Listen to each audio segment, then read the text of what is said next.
Il y a une chose que personne ne t'a apprise à l'école. Pas tes parents, pas tes professeurs, pas les livres de développement personnel que tu as lus.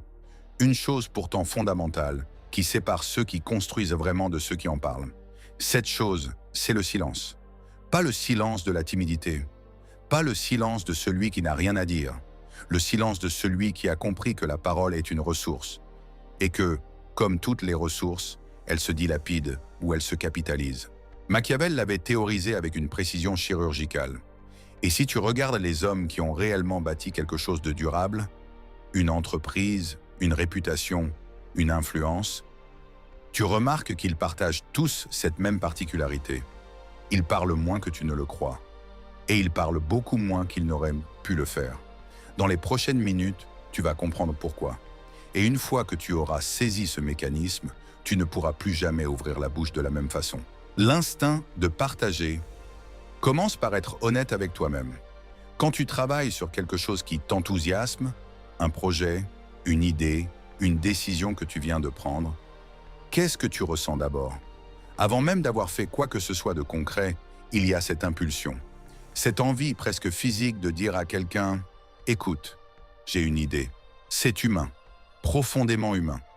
Le besoin de partager n'est pas une faiblesse de caractère, c'est une fonction sociale câblée en nous depuis des millénaires. Quand tu partages d'une intention, ton cerveau libère les mêmes signaux de récompense que quand tu accomplis réellement quelque chose. C'est pour ça que ça fait du bien, et c'est exactement pour ça que c'est dangereux. Parce que ce que tu ne vois pas dans ce moment de soulagement, c'est ce que tu viens réellement de faire. Tu as externalisé ton énergie avant d'en avoir produit le moindre résultat.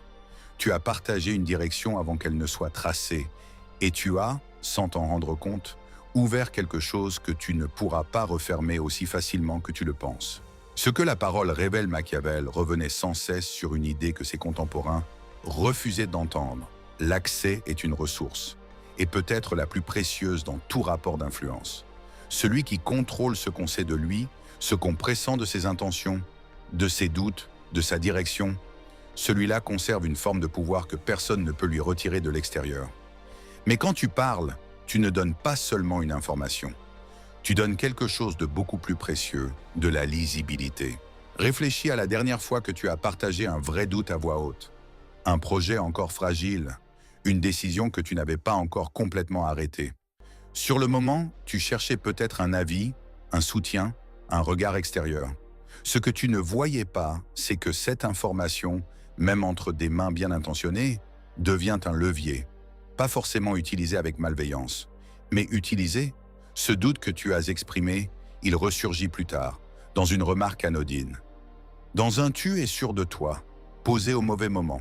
Dans un « je t'avais bien dit » prononcé avec une satisfaction à peine dissimulée. Tu avais partagé une faille en pensant partager une confidence. Ces deux choses ne sont pas les mêmes. Et c'est là que Machiavel est implacable.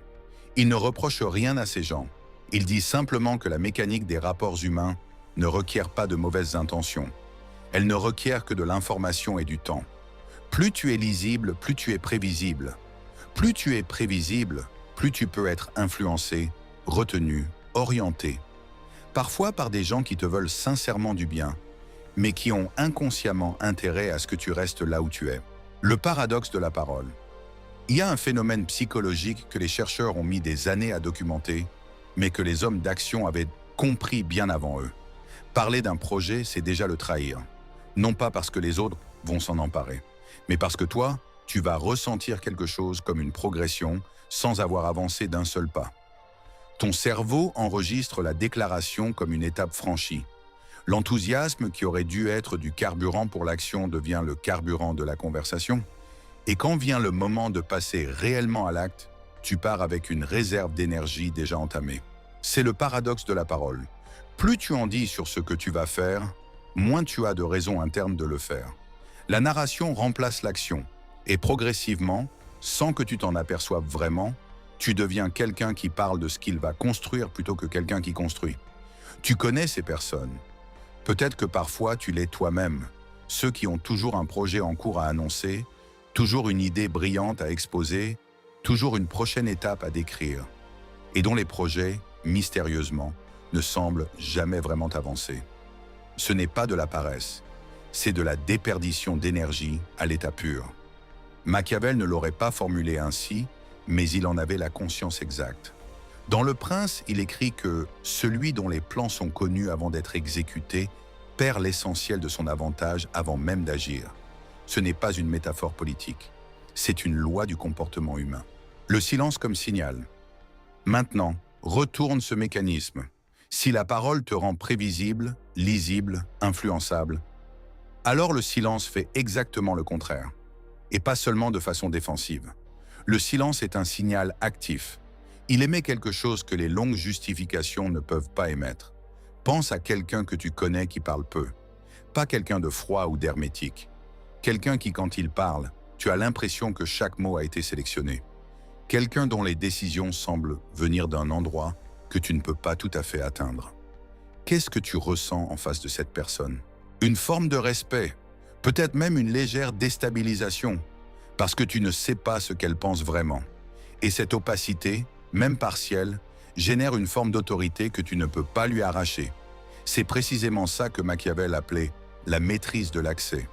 Pas le mystère pour le mystère, pas l'arrogance déguisée en discrétion, mais la discipline de ne pas donner ce qu'on n'a pas demandé, de ne pas expliquer quand l'explication n'est pas nécessaire, de ne pas justifier ce qui n'a pas à être justifié. La concision est une forme de puissance que peu de gens reconnaissent, précisément parce qu'elle signale quelque chose que les longues démonstrations ne peuvent pas signaler. Je n'ai pas besoin que tu comprennes. Je n'ai pas besoin que tu approuves. Ma direction existe indépendamment de ton regard. C'est une déclaration d'autonomie, et elle se fait sans un seul mot. Quand se taire concrètement? Mais le silence stratégique n'est pas une posture permanente. C'est une discipline situationnelle. Et pour la maîtriser, il faut d'abord savoir reconnaître les moments où la parole coûte plus qu'elle n'apporte. Première situation, les projets en gestation. Tant qu'une idée n'a pas de forme concrète, tant qu'une décision n'est pas irréversible, le silence est ta protection. Partager une intention prématurée, c'est exposer quelque chose de fragile à des forces qui ne lui veulent pas toujours du bien. Parfois par malveillance, souvent par simple réflexe humain de ramener l'inhabituel à la moyenne. Laisse le projet prendre corps avant de lui donner des témoins. Deuxième situation, les doutes. Il y a des doutes qui méritent d'être partagés, avec un mentor, un allié dont la loyauté a été prouvée sous pression, quelqu'un dont l'intérêt est réellement aligné avec le tien. Et il y a des doutes qu'on exprime pour se soulager, sans penser aux conséquences de cette mise en mots. La différence entre les deux, c'est la question que tu poses avant de parler. Est-ce que je partage ça parce que cette personne peut m'aider à avancer, ou parce que j'ai besoin de poser ce poids quelque part? Si c'est la deuxième réponse, écris-le. Ne le dis pas. Troisième situation, les victoires prématurées. Annoncer un succès avant qu'il soit consolidé, c'est peut-être le piège le plus commun. Ça génère des attentes que tu devras gérer, des regards sur toi que tu n'avais pas sollicités, et parfois une pression sociale qui te détourne de la construction pour te placer en position de justifier ce que tu avais annoncé. Les gens qui construisent vraiment grand laissent les résultats parler. Ils n'annoncent pas ce qu'ils vont faire. Ils montrent ce qu'ils ont fait. Quatrième situation, les conflits. Quand quelque chose ne va pas dans une relation, dans un partenariat, dans une dynamique de groupe, l'instinct est de verbaliser, d'expliquer, de faire comprendre. Machiavel recommandait exactement l'inverse, être bref et stable. Je me concentre sur d'autres priorités. Je resserre mon cercle. Chaque explication supplémentaire est du matériau que tu offres pour être réinterprété, retourné, utilisé. La concision n'est pas de la froideur, c'est de la précision, le prix du silence. Il faut être honnête ici, parce que si je te présentais le silence stratégique comme quelque chose d'aisé, je te mentirais.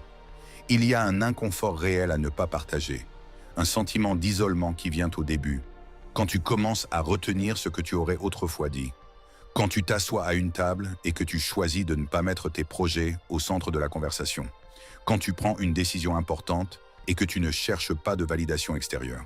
Ce silence crée un vide, et ce vide, au moins au début, ressemble à de la solitude. Tu peux te demander si tu ne t'isoles pas au lieu de t'élever, si cette discrétion n'est pas une forme d'arrogance que tu t'autorises en lui donnant un nom noble. Machiavel ne promettait pas que le chemin du pouvoir était confortable. Il disait simplement que ceux qui refusaient d'en payer le prix restaient toute leur vie sous l'influence de ceux qui l'avaient accepté. Et progressivement, quelque chose change. Pas de façon spectaculaire, pas du jour au lendemain. Mais un matin, tu prends une décision importante. Et tu remarques avec une légère surprise que tu n'as consulté personne. Pas parce que tu t'en fichais, mais parce que la réponse était là, claire, et qu'elle t'appartenait entièrement. Ta voix intérieure a changé de ton. Elle ne cherche plus l'approbation. Elle sait. La parole juste. Tout ce qu'on vient de parcourir ne signifie pas qu'il faille devenir hermétique, froid, inaccessible. Le silence stratégique n'est pas le silence du vide, c'est le silence du plein. Ceux qui ont vraiment intégré cette discipline ne parlent pas moins pour paraître mystérieux. Ils parlent moins parce qu'ils ont appris à distinguer les mots qui construisent de ceux qui dissipent. Quand ils parlent avec intention. Chaque mot est choisi, chaque confidence est accordée, pas laissée tomber par négligence. Et ceux qui les entourent le ressentent. Non pas comme de la froideur, mais comme une forme de densité. Quand cette personne s'exprime, c'est pour dire quelque chose. Et ce quelque chose a du poids précisément parce qu'il n'est pas noyé dans un flux continu de paroles. C'est ça, la parole juste. Pas moins de mots pour moins de mots, mais des mots qui servent une direction au lieu de la dissoudre. Machiavel avait une obsession. Pas la manipulation, pas la guerre, la lucidité. Il passait son temps à observer ce qui faisait tomber les hommes. Et ce qu'il avait compris, c'est que la plupart ne tombaient pas à cause de leurs ennemis. Ils tombaient à cause de leur propre transparence. Parce qu'ils avaient trop dit, trop tôt, aux mauvaises personnes. Alors voilà la vraie question. Pas combien tu parles, mais à quel point ce que tu dis sert ce que tu construis. Pense à la semaine dernière. Combien de fois as-tu parlé d'un projet avant qu'il soit assez solide pour supporter des regards?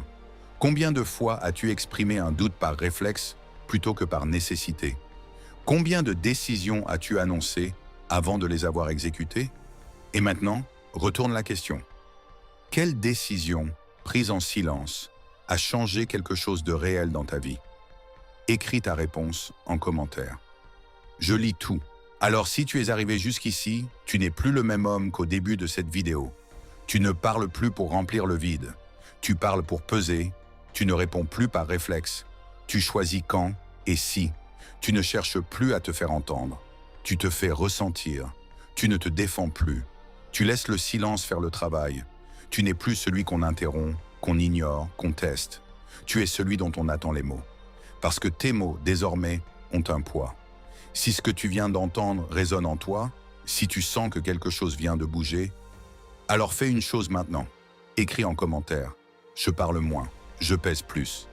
C'est un engagement envers toi-même, envers la version de toi qui n'a plus besoin de crier pour être écoutée. Si tu veux aller plus loin et construire cette autorité silencieuse, abonne-toi, pas pour du divertissement, pour ta transformation.